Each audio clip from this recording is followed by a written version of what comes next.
It was 11:47 p.m. when she stepped into the back seat.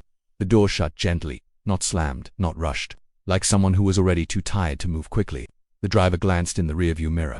She couldn't have been older than 20. Her hoodie sleeves were pulled over her hands. Her mascara had long since given up trying to stay in place. "Long night?" he asked. She hesitated, then nodded. "Yeah." That was all she said. He didn't push. He just started the ride. 10 minutes in, her phone buzzed. She looked at it. Didn't answer. It buzzed again and again. Finally, she whispered almost to herself, "I can't go back there tonight." The driver kept his eyes on the road. "Hospital?" he asked softly. She froze. "Yeah." Silence filled the car. "My mum," she said. "She's in the ICU." Her voice cracked on the last word. "They said there's nothing more they can do." The words hung in the air. He nodded slowly. "I'm sorry," and the way he said it, not rushed, not automatic, made it feel real. They reached her apartment building. Old brick, flickering hallway light. The meter read $18.75. She stared at it, then into her pocket. Coins, 2 quarters, 3 dimes, a handful of pennies, and a single folded $5 bill. Her hands shook as she counted. She swallowed. "I'm really sorry," she said, barely above a whisper.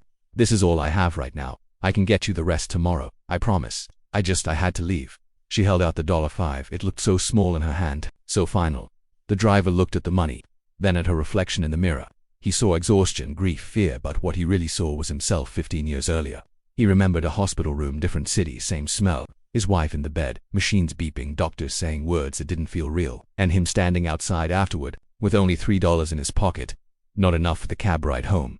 He remembered the driver that night, an older man, gray hair, kind eyes, who looked at his crumpled bills and said, "Keep it," then handed him a 20.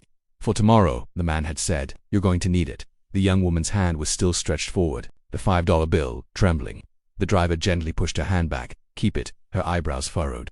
"No, I can't." "Yes," he said softly, "you can." Tears welled in her eyes. "But I owe you." He reached into his wallet, pulled out a 20, then paused and added another 5. He placed the bills in her hand and closed her fingers around them. "For food and coffee, and the parking meter tomorrow." She stared at him. "Why?" He smiled. "Not big, not dramatic.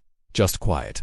Because someone once did it for me." She stepped out of the car differently than she had stepped in, still grieving, still exhausted, but standing a little straighter.